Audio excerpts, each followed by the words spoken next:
Alors je suis votre frère en Allah subhanahu wa ta'ala, Bilal d'origine algérienne, qui est actuellement au niveau 7, c'est-à-dire à la fin de ma licence dans la faculté du hadith. Walil al-Ham, je suis à Médine depuis 2018. Premièrement, ce qui m'a poussé avant tout, c'est l'amour du savoir, le désir de mieux connaître ma religion, et vraiment, c'était vraiment de vouloir retirer l'ignorance sur ma personne ainsi que ma famille et tous les musulmans. Allah Jalla wa Ala dit يا أيها الذين آمنوا قوا أنفسكم وأهليكم نارا Ya ayyuhalladhina amanu qu anfusakum wa ahlikum nara. Ô vous qui avez cru, préservez vous ainsi que votre famille du feu de l'enfer. Et c'était aussi vraiment le fait de revenir à la source, me dire que je peux puiser directement des savants, de pouvoir lire ce que les pieux prédécesseurs, les salafs nous ont laissé en héritage, quand en réalité on est dans une époque où les gens qui attaquent l'islam sont nombreux, les gens aussi qui attaquent la sunna sont nombreux, et les troubles, les fitnas ne cessent, ou les fitanes ne cessent de s'accentuer.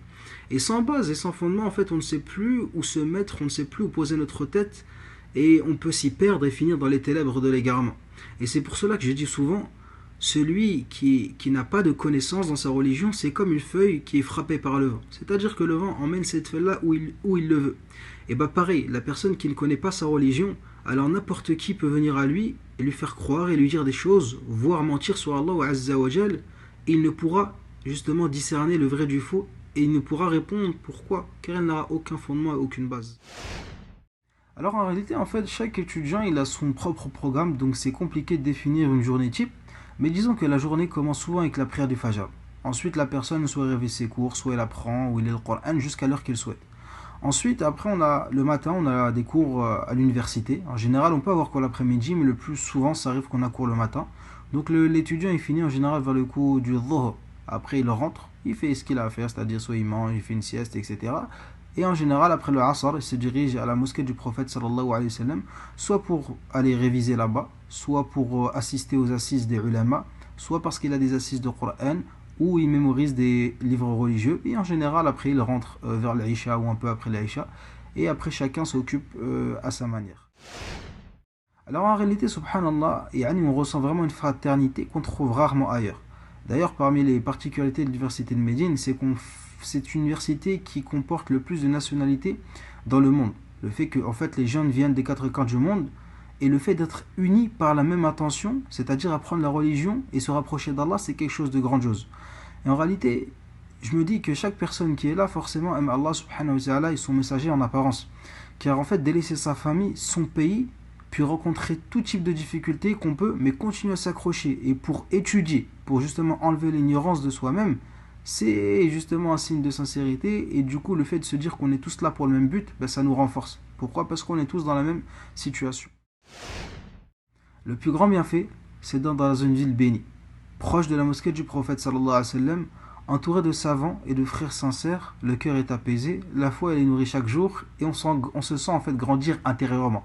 Et le fait que l'université aussi se charge de nous, de A à Z, pour qu'on ne manque de rien, qu'on puisse se concentrer à fond dans nos études, qu'Allah les récompense ainsi que le royaume d'Arabie, c'est quelque chose, subhanallah, de énorme. Et tout cela, c'est sans compter tous les bienfaits qu'on trouve dans cette ville de Médine, dont d'ailleurs l'imam al-Bukhari, rahimahu ta'ala, a écrit dans son livre Recueil authentique as-Sahih un chapitre justement qu'il a intitulé Les mérites de la ville de Médine. La gestion du temps, la patience, l'éloignement de la famille, le fait aussi de lutter contre la paresse, l'oubli, les distractions et toutes ces épreuves que la personne va trouver dans son chemin. Car en fait, il ne faut pas oublier que ce chemin qu'on souhaite emprunter, c'est celui des messagers, des prophètes et des pieux avant nous. Donc la personne sera forcément éprouvée, mais de quoi en réalité, qu'est-ce qu'il y a de plus noble ? Le fait d'être éprouvé dans ce chemin qui est Mubarak, qui est béni. En réalité, je lui dirais, mon frère, Wallahi, n'attends pas d'être parfait. N'attends pas d'être parfait pour faire un pas vers Allah subhanahu wa ta'ala. Médine, c'est pas un lieu pour les savants forcément, car bon nombre sont venus débutants, mais Médine, c'est un lieu pour ceux qui veulent apprendre. Si tu as une intention sincère, Allah Azza wa Jal, il va t'ouvrir les portes que tu ne soupçonnais même pas. Et souviens-toi, Wallah, que la réussite n'est pas entre tes mains, mais entre les mains d'Allah Azza wa Jal. Allah il te dit واتقوا الله ويعلمكم الله والله بكل شيء عليم. craignez Allah et Allah vous enseignera. Il dit ومن يتق الله يجعل له مخرجا. et celui qui craint Allah, il lui donnera une issue favorable, mais il n'y a pas en réalité un meilleur moyen de craindre Allah subhanahu wa ta'ala si ce n'est avec la science. Un hadith du prophète sallallahu alayhi wa sallam où il dit: celui qui emprunte un chemin à la recherche du savoir, Allah lui facilite par cela un chemin vers le paradis. Les anges abaissent leurs ailes par satisfaction pour l'étudiant en sciences, et certes tous ceux qui sont dans les cieux et sur la terre demandent pardon pour le savant jusqu'aux poissons dans l'eau. Le mérite du savant sur l'adorateur est comme celui de la lune pleine sur les autres étoiles. Les savants sont les héritiers des prophètes. Or les savants n'ont laissé ni dinar ni dirham en héritage. Ils ont laissé le savoir, et celui que le prend a certes pris une part abondante. Un dernier mot pour ceux qui veulent suivre ce chemin. Alors mon frère, Wallah, si tu sens cet appel dans ton cœur, ne le repousse pas.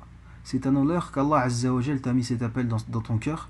Médine, c'est pas un rêve inaccessible, c'est une réalité pour ceux qui sont sincères.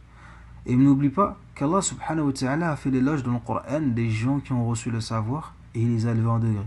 Et le prophète sallallahu alayhi wa sallam nous a informé que même le poisson dans l'eau demande la miséricorde pour le savant.